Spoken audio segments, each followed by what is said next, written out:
Para revisar, na semana passada a gente tratou sobre os quesitos históricos do teatro. Onde surgiu, de onde veio, para que foi feito. Hoje a gente vai tratar um pouquinho mais sobre as tipologias de teatro, bem como de alguns elementos que são responsáveis pela caracterização de personagens, bem como um elemento formador de um contexto, de uma história dentro de um script teatral. Na semana passada, a gente falou que o teatro surgiu lá na Grécia Antiga, com o intuito religioso de retratar cenas mitológicas, inimagináveis do cotidiano de deuses e heróis, bem como de seres inexistentes, de criações de histórias dos gregos, da cultura grega. No entanto, não havia só esse tipo de temática no teatro. Lá, na Grécia, eles foram responsáveis por criar mais dois tipos de teatro, que foi a tragédia e a comédia.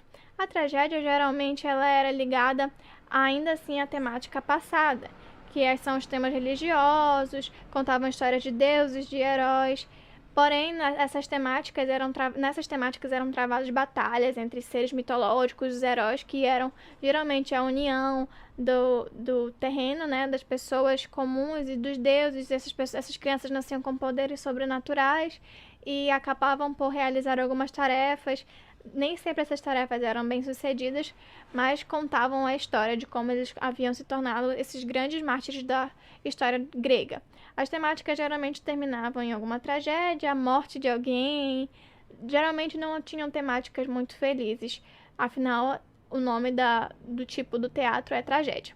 Já a comédia, ela foi criada para trazer um pouquinho mais sobre o cotidiano dessas pessoas, desse período. A comédia ela tratava de assuntos corriqueiros da sociedade da Grécia Antiga.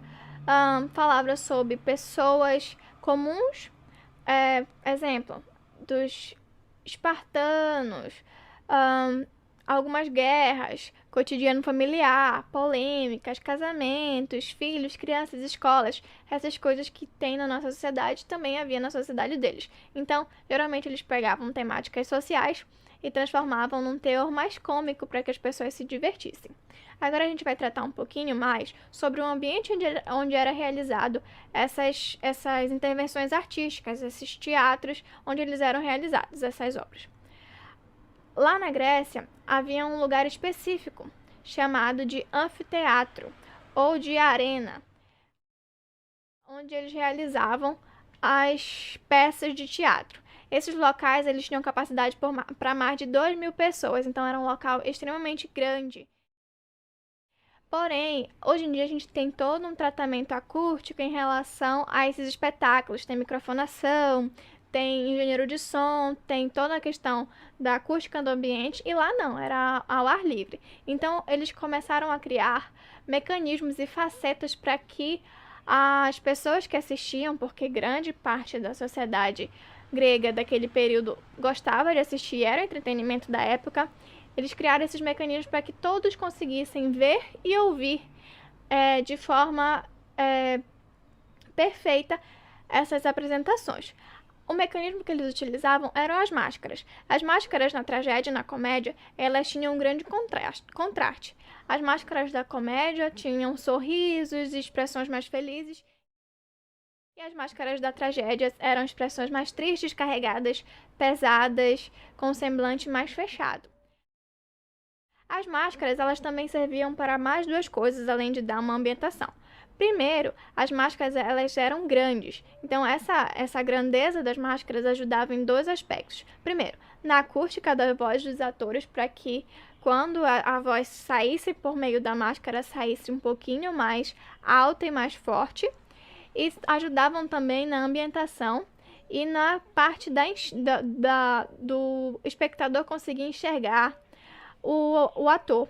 Afinal, tudo era muito longe, tudo era muito distante deles. Então, a máscara era grande por dois motivos. Para ajudar na questão visual, para que o artista pudesse ser enxergado com mais facilidade, e para ajudar na questão sonora, para que o som dele fosse mais audível, que ficasse mais forte, mais auditivo. Além disso, a gente vai começar também a tratar das máscaras em outras perspectivas de teatro. A gente tem o teatro No, que já é mais recente e é realizado lá no Japão, Ele é um teatro que também utiliza máscara, ele tem poucas falas, ele se utiliza da indumentária, da vestimenta específica de geishas e uma vestuária mais relacionada à cultura japonesa. E a gente tem vários outros tipos de teatro que são relatados lá na apostila de vocês.